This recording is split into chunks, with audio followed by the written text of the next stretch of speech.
कहानी शुरू होती है एक लड़की से जो अभी अभी यूनिवर्सिटी में दाखिल हुई है। वह अपने बॉयफ्रेंड तकुमा के साथ पार्क में टहल रही होती है। तभी अचानक तकुमा उसे बताता है कि उसे किसी और लड़की से प्यार हो गया है और वह उससे रिश्ता तोड़ देता है। यह सुनकर अकाने टूट जाती है और कई दिनों तक घर से बाहर नहीं निकलती। उसे इस हालत में देखकर उसकी दोस्त मोमो उसे समझाती है और उसे ऐसी चीजें करने के लिए प्रेरित करती है जिससे वह अपने एक्स के बारे में सोचना बंद कर सके। फिर अकाने अपना ध्यान बांटने के लिए एक वीडियो गेम खेलने लगती है, लेकिन खेलते खेलते उसे याद आता है कि यह गेम उसने केवल तकुमा के साथ खेलने के लिए खरीदा था। यह सोचकर वह चिढ़ जाती है और गुस्से में गुड़ियों का शिकार करने लगती है। उसकी यह हरकत एक और खिलाड़ी का ध्यान खींच लेती है जो उसे हेलो करता है और कहता है कि वह उस जगह से हट जाए ताकि वह वहां शिकार कर सके। यह सुनकर अकाने और भड़क जाती है और मना कर देती है। गुस्से में वह उसे बता देती है कि उसका बॉयफ्रेंड उसे छोड़कर चला गया है और यही गेम अब उसका ध्यान बांधे रखता है।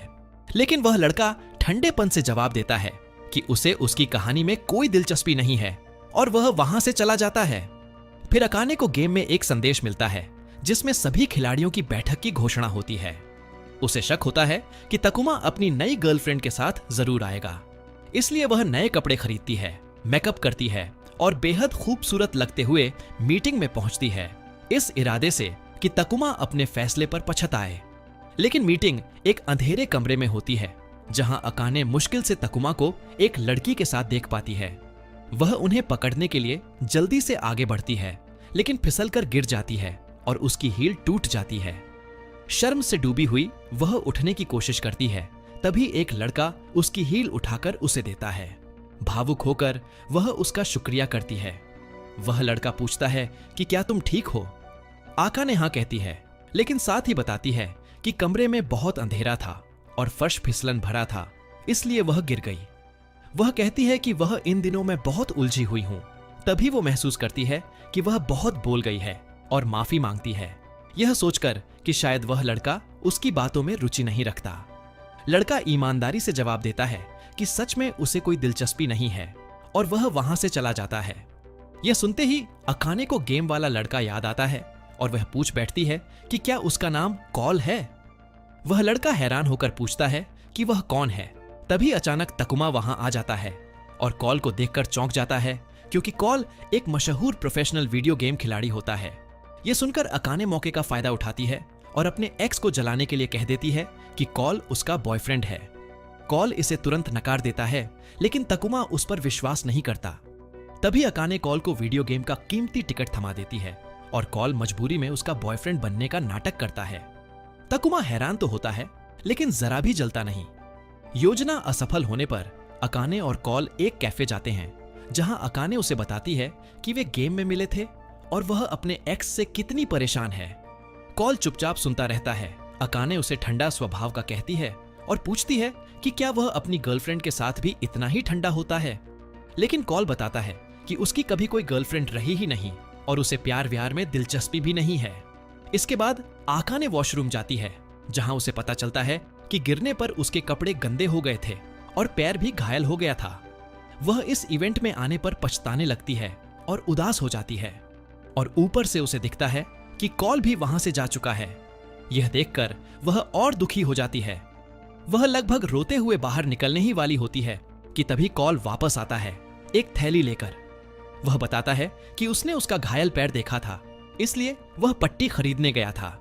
फिर वह बहुत नरमी से उसके पैर पर पट्टी बांधता है, जिससे अकाने का दिल पिघल जाता है। आभारी होकर अकाने उससे कहती है कि वह उसके लिए और खाना खरीद लेगी और उससे साथ बैठकर पीने का आग्रह करती है। इसके बाद अकाने खाना पीना शुरू कर देती है, इतना कि गुस्से और दुख में वह नशे में ही सो जाती है। अगले दिन अकाने हैरान रह जाती है जब खुद को कॉल के घर में पाती है। कॉल बताता है कि मैं तुम्हें उठाकर अपने घर लाया, क्योंकि उसे यह भी नहीं पता था कि अकाने कहां रहती है। शर्मिंदा होकर वह उसका धन्यवाद करती है और घर लौट जाती है। लेकिन घर पहुंचते ही उसे एहसास होता है कि उसका नेकलेस गायब है। वह हर जगह खोजती है, लेकिन कहीं नहीं मिलता। उसे लगता है कि शायद वह कॉल के घर छूट गया होगा, इसलिए वह तुरंत गेम में लॉग इन होती है ताकि कॉल से पूछ सके, लेकिन कॉल ऑनलाइन नहीं होता। हालांकि उसे एक नया कैरेक्टर मिलता है प्रिंसेस रूरी। रूरी इतनी प्यारी और अपनापन भरी होती है कि अकाने उससे खुलकर अपनी कहानी बताने लगती है, यहां तक कि यह भी कि उसका एक्स उसे छोड़कर चला गया। प्रिंसेस रूरी उसे दिलासा देती है और दोनों अच्छी दोस्त बन जाती हैं। फिर कॉल गेम में लॉग इन होता है और अकाने उससे अपने नेकलेस के बारे में पूछती है। कॉल उसे ढूंढने के लिए उठता है और संयोग से उसी पर पैर रख देता है। अगले दिन अकाने अपनी दोस्त मोमो को सब बताती है। मोमो उसे सलाह देती है कि वह उस हार को भूल जाए क्योंकि वह उसे उसके एक्स ने दिया था। कुछ समय बाद अकाने को प्रिंसेस रूरी की ओर से वास्तविक जीवन में मिलने का निमंत्रण मिलता है। मोमो उसे सावधान करती है कि इंटरनेट पर किस तरह के लोग होते हैं यह कोई नहीं जानता। इसलिए अकाने तभी जाने के लिए राजी होती है जब उसे पता चलता है कि कॉल भी वहां आएगा। मिलने की जगह पहुंचने पर अकाने एक लड़की को देखती है जो बिल्कुल प्रिंसेस रूरी जैसी दिखती है। वह उससे मिलने आगे बढ़ती है, लेकिन वह लड़की उसे बहुत ठंडेपन से देखती है। तभी दो और खिलाड़ी वहां आते हैं और अपना परिचय देते हैं। पहला है मिस्टर कोमोदा, फिर आता है सासाकी। अकाने हैरान रह जाती है क्योंकि वही असल में प्रिंसेस रूरी का खिलाड़ी होता है। अंत में आती है रुना, जो सासाकी की छोटी बहन है। कुछ ही देर बाद यामादा वहां पहुंचता है और अकाने को देखकर हैरान होता है। बाकी सभी पूछते हैं कि वे एक दूसरे को कैसे जानते हैं। अकाने बताती है कि वे एक इवेंट में मिले थे, लेकिन रुना उसे गुस्से से देखती रहती है। मीटिंग खत्म होने पर अकाने और सासाकी दोस्त बन जाते हैं, जिससे रुना और भी जलने लगती है। क्योंकि अब तक वह ग्रुप में अकेली लड़की थी, उसे डर लगता है कि अकाने उसकी जगह ले लेगी। इसलिए वह सोचती है कि उसे ग्रुप से बाहर करना ही बेहतर होगा। मीटिंग के बाद अकाने और यामादा साथ बाहर निकलते हैं। अकाने उससे पूछती है कि वह किस यूनिवर्सिटी में पढ़ता है। यामादा बताता है कि वह अभी हाई स्कूल के आखिरी साल में है। फिर कॉल अकाने को बताता है कि उसे उसका नेकलेस मिल गया, लेकिन वह टूट चुका है। अकाने मुस्कुराकर कहती है कि कोई बात नहीं, वह तो उसे वैसे भी फेंकने वाली थी क्योंकि वह उसके एक्स का दिया हुआ था। कुछ समय बाद अकाने को रुना का फोन आता है, जो उसे शनिवार को मिलने के लिए बुलाती है। अकाने खुशी खुशी मान जाती है और कॉल उसे मुस्कुराते हुए देखता है। शनिवार आता है। अकाने उस कैरियोके पहुंचती है जहां उसने रुना से मिलने का वादा किया था, लेकिन अंदर जाने पर उसे कुछ अनजान पुरुष दिखाई देते हैं जो प्रिंसेस रूरी के बड़े प्रशंसक होते हैं। डरकर वह निकलने की कोशिश करती है, लेकिन वे उसे जबरदस्ती अंदर खींच लेते हैं, जबकि वह बार बार बताती है कि मैं प्रिंसेस रूरी नहीं हूं। उधर कॉल रुना के घर पहुंचता है उसे निजी पढ़ाई कराने और पूछता है कि क्या उसे आज अकाने के साथ बाहर नहीं होना चाहिए था।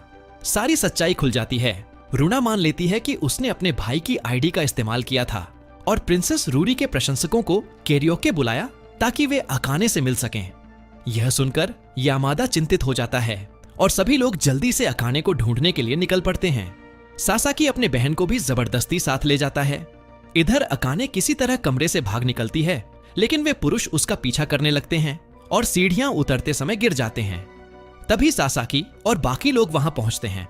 वह अकाने से अपनी बहन की हरकतों के लिए माफी मांगता है और रुना को भी मजबूर करता है कि वह माफी मांगे।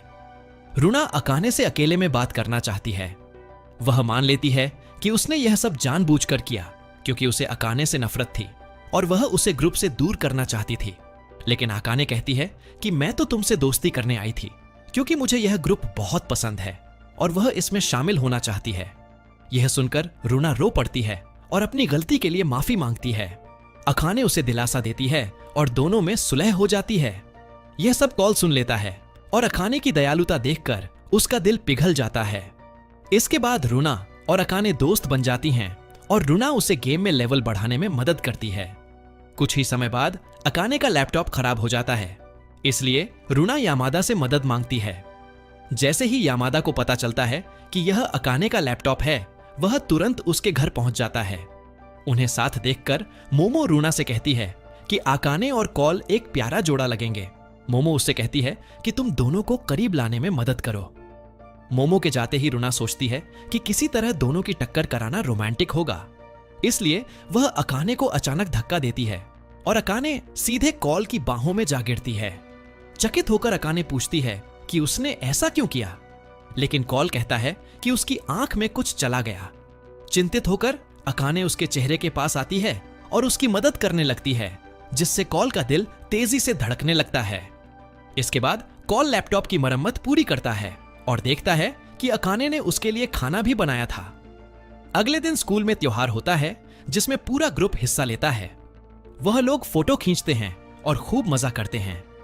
अचानक रूना के पेट में तेज दर्द होने लगता है, इसलिए अकाने उसे लेकर इन्फर्मरी जाती है, जहां कॉल भी पहुंचता है और बताता है कि वह उसे ही ढूंढ रहा था। यह सुनकर आखाने का दिल तेजी से धड़कने लगता है।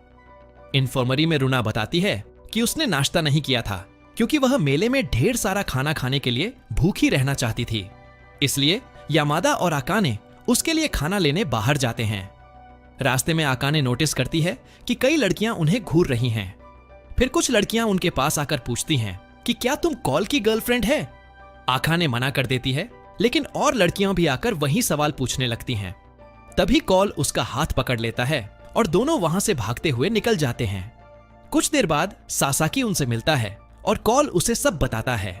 सुनकर सासाकी मजाक में कहता है कि अकाने और यामादा को कपल ही होना चाहिए और यामादा से पूछता है कि वह अकाने के बारे में क्या सोचता है। इस पर यामादा कहता है कि उसे अकाने बहुत पसंद है। सासाकी तुरंत उन्हें जोड़ा घोषित कर देता है, जिससे अकाने घबरा जाती है, लेकिन फिर वह बताता है कि उसने यह सिर्फ मजाक में कहा था। शर्मिंदा होकर अकाने कहती है कि वह कुछ लेने जा रही है, लेकिन उसकी हैरानी की बात यह होती है कि यामादा उसके पीछे पीछे आकर उससे बात करना चाहता है। वह सासाकी के मजाक के लिए माफी मांगता है। अकाने कहती है कि उसे कोई बुरा नहीं लगा, बल्कि वह पूछती है कि अगर वह वास्तव में उससे बाहर जाने की इच्छा रखे तो यामादा क्या करेगा? यामादा कहता है, यह मेरे लिए सम्मान की बात होगी, लेकिन मेरे जैसे उबाऊ लड़के के लिए तुम एक ऊंचे पहाड़ की चोटी पर खिले फूल जैसी हो, इसलिए मैंने कभी सोचा ही नहीं कि यह संभव हो सकता है। यह सुनकर अकाने का दिल खुशी से झूम उठता है। वह यह बात मोमो को बताती है, जो कहती है कि यह बिल्कुल साफ है कि यामादा तुम्हें पसंद करता है और तुम्हें उसके साथ बाहर जाने की कोशिश करनी चाहिए। लेकिन अकाने को याद आता है कि यामादा ने कहा था कि वह प्यार व्यार में दिलचस्पी नहीं रखता और वह उससे 1 साल छोटा भी है। इसलिए वह सोचती है कि शायद उसके लिए बेहतर होगा कि वह अपने मन की भावनाओं को आगे न बढ़ाए। अकाने को रूना का फोन आता है। वह बताती है कि खेल समूह में एक नई लड़की जुड़ी है। वह लड़की युकारी होती है, जो अकाने की सहपाठी है और जो कॉल से प्यार करती है। वह और उसके साथ एक लड़का ताकी भी उसी एकेडमी में पढ़ते हैं जहां कॉल पढ़ता है। तो ये तीनों साथ में घूमते हैं। जब यामादा देखता है कि अकाने ने कॉल किया था, वह वापस फोन करता है और दोनों कई मिनटों तक बात करते हैं। यह देखकर युकारी को जलन होने लगती है। ताकि तुरंत समझ जाता है कि युकारी कॉल को पसंद करती है और उसे अपने प्यार का इजहार करने की सलाह देता है। लेकिन युकारी डरती है कि कॉल उसे ठुकरा देगा, क्योंकि वह हर लड़की को मना कर देता है जो उससे अपने प्यार का इजहार करती है। एक दिन युकारी ने उससे पूछा था कि वह किसी लड़की के साथ क्यों नहीं रहता। कॉल ने बताया कि बचपन में उसे एक लड़की से प्यार हो गया था, जिसे स्कूल में तंग किया जाता था। वे दोनों पड़ोस में रहते थे, इसलिए दोस्त बन गए और स्कूल की उसकी कुछ गिनी चुनी मौजूदियों में साथ रहते थे। लेकिन तंग किए जाने के कारण वह स्कूल छोड़कर दूसरी जगह चली गई। यह बात कॉल को इतना दुखी कर गई कि उसने तय कर लिया कि वह अब किसी लड़की के करीब नहीं जाएगा और फिर कभी प्यार नहीं करेगा। अगले दिन अकाने अपनी पार्ट टाइम नौकरी पर जाती है, जबकि कॉल रूना को पढ़ा रहा होता है। तभी रूना को अकाने का फोन आता है। वह बताती है कि तबीयत खराब है और वे आज गेम नहीं खेल पाएंगे। कॉल यह सब सुन लेता है। रात को अकाने घर पहुंचती है, लेकिन उसे तेज बुखार होता है। वह दवा लेने बाहर निकलती है, लेकिन लगभग बेहोश होने वाली होती है कि तभी कॉल वहां पहुंचकर उसे उठा लेता है और घर ले जाता है। जब अकाने होश में आती है तो देखती है कि कॉल ने उसके माथे पर बुखार कम करने के लिए पट्टी रखी है और वह उसके पास ही बैठा है। यह देखकर अकाने भावुक हो जाती है। अगले दिन अकाने की तबीयत ठीक हो जाती है और वह यामादा का फिर से धन्यवाद करती है। दोनों एक दूसरे से विदा लेते हैं, लेकिन अनजाने में अकाने यामादा की जैकेट पकड़ लेती है। जब उसे एहसास होता है तो वह माफी मांगती है, लेकिन इसी छोटे से इशारे से अकाने को सच में पता चलता है कि उसके मन में कॉल के लिए कुछ भावनाएं जन्म ले चुकी हैं। फिर वह मोमो और सासाकी को बताती है कि वह कॉल से प्यार करने लगी है। दोनों उसे हिम्मत देते हैं कि वह अपने दिल की बात कह दे। अकाने बहुत खुश हो जाती है। वह कॉल के घर पहुंचती है और बताती है कि उसे कुछ कहना है, लेकिन उसी समय कॉल को अपनी एकेडमी जाना पड़ता है, इसलिए वह कहता है कि रास्ते में चलते चलते बात कर सकते हैं और पूछता है कि वह क्या कहना चाहती थी। लेकिन अकाने घबरा जाती है और सड़क पार करते समय ध्यान भटक जाता है। कॉल उसका हाथ पकड़कर उसे बचा लेता है। इसके बाद कॉल बस पकड़ने के लिए विदा लेता है और कहता है कि क्लास के बाद वह उसे फोन करेगा। कॉल अपनी क्लास के बाद अकाने को फोन करने वाला था, लेकिन जैसे ही क्लास खत्म होती है बारिश शुरू हो जाती है। युकारी छाता लेकर आई होती है, इसलिए ताकि चाहता है कि यामादा उसके साथ छाता बांटे ताकि दोनों करीब आ सकें। लेकिन उसके विपरीत कॉल अपना छाता युकारी को पकड़ा देता है और कहता है कि वह दौड़ते हुए घर चला जाएगा। युकारी उसे रोकने की कोशिश करती है, लेकिन तभी वह एक आदमी से टकरा जाती है और उसका चश्मा गिर जाता है। सौभाग्य से कॉल उसकी आवाज सुनकर वापस लौट आता है और उसकी मदद करता है। भावुक होकर युकारी उससे कहती है कि वह उसे बहुत पसंद करती है। वह कहती है कि जवाब देने से पहले वह इस बारे में सोच लेना। इसके बाद कॉल अकाने को संदेश भेजता है कि आज वह उसे फोन नहीं कर पाएगा और माफी भी मांगता है। अगले दिन कॉल अकाने की नौकरी वाली जगह पर जाकर फिर से माफी मांगता है। उसे उदास देखकर वह उसके हाथ पर एक प्यारी सी आकृति बनाकर उसे खुश करने की कोशिश करता है। अकाने मुस्कुराते हुए कहती है कि उसे वैसा रहना चाहिए जैसा वह है, शांत और सीधा सादा। कॉल बताता है कि वह ज्यादातर चुप इसलिए रहता है क्योंकि उसे डर होता है कि कहीं वह कुछ बेवजह न बोल दे। वह बताता है कि मैं लोगों की भावनाएं समझने में अच्छा नहीं हूं और न ही मजाक में, और यही सोचकर खुद को उबाऊ मानता हूं। लेकिन अकाने कहती है कि कोई भी इंसान बिल्कुल परफेक्ट नहीं होता, और कॉल की सबसे खूबसूरत बात यह है कि वह बहुत दयालु है और हमेशा दूसरों की मदद के लिए तैयार रहता है। वह यह भी कहती है कि चुप रहना कोई बुरी बात नहीं है और मुस्कुराते हुए जोड़ती है कि वह बिल्कुल भी उबाऊ नहीं है। कुछ समय बाद यामादा युकारी से मिलता है और उसे साफ साफ बता देता है कि वह उसकी भावनाओं का जवाब नहीं दे पाएगा। युकारी ने अपने हाथ पर वही आकृति बनाई थी जो अकाने ने कॉल के हाथ पर बनाई थी, और वह पूछती है कि क्या जिस लड़की को वह पसंद करता है वह भी ऐसा ही करती है। कॉल हां में उत्तर देता है। इसके बाद सभी लोग रुना को उसकी विश्वविद्यालय परीक्षा पास करने पर बधाई देते हैं और सब मिलकर जश्न मनाने खाने जाते हैं। कुछ देर बाद कॉल भी पहुंचता है और अकाने का दिल उसे देखकर तेजी से धड़कने लगता है। वह कॉल को भी बधाई देती है क्योंकि उसे भी विश्वविद्यालय में दाखिला मिल गया था। सब लोग खाते पीते हैं और मजे करते हैं, लेकिन अकाने ज्यादा पी लेती है और नशे में हो जाती है, इसलिए कॉल उसे घर छोड़ने निकलता है। रास्ते में वे दोनों एक बेंच पर बैठते हैं। तभी अकाने महसूस करती है कि उसका जूता उतर रहा है। कॉल बहुत नरमी से घुटनों के बल बैठकर उसके पैर में जूता पहनाता है और उसकी ओर प्यार भरी नजर से देखता है। वह पूछता है कि क्या तुम चल पाएगी, और अकाने हां कहती है। कॉल अपना हाथ आगे बढ़ाता है और अकाने उसका हाथ थाम लेती है। दोनों हाथों में हाथ डालकर चलते हुए उसके घर पहुंचते हैं। घर के सामने अकाने अपनी भावनाएं रोक नहीं पाती और पूछती है कि क्या कॉल तुम मुझे पसंद करते हो। आखिरकार कॉल एक गर्म मुस्कान के साथ कहता है कि हां, मैं तुम्हें बहुत पसंद करता हूं। यह सुनकर अकाने खुश तो होती है, लेकिन उसे डर लगता है कि शायद वह नशे की वजह से इसे भूल जाएगी। लेकिन कॉल कहता है कि अगर तुम भूल भी गई तो मैं अगली सुबह फिर से तुमसे अपने प्यार का इजहार करूंगा। इतना कहकर वह उसे अपने पास खींचकर गले लगा लेता है। कुछ दिनों बाद कॉल का ग्रेजुएशन डे आता है। दोनों समुद्र तट पर जश्न मनाने जाते हैं, जहां यामादा आखिरकार अकाने को किस करता है और उससे कहता है कि वह उसे कितना पसंद करता है। अकाने भी मुस्कुराते हुए उसे किस करती है और दोनों के दिल एक साथ धड़कते हैं। यही इस प्रेम कहानी का सुंदर अंत होता है। अगर यह कहानी पसंद आई हो तो वीडियो को लाइक करके चैनल को सब्सक्राइब जरूर कीजिएगा। मिलते हैं अगली वीडियो में।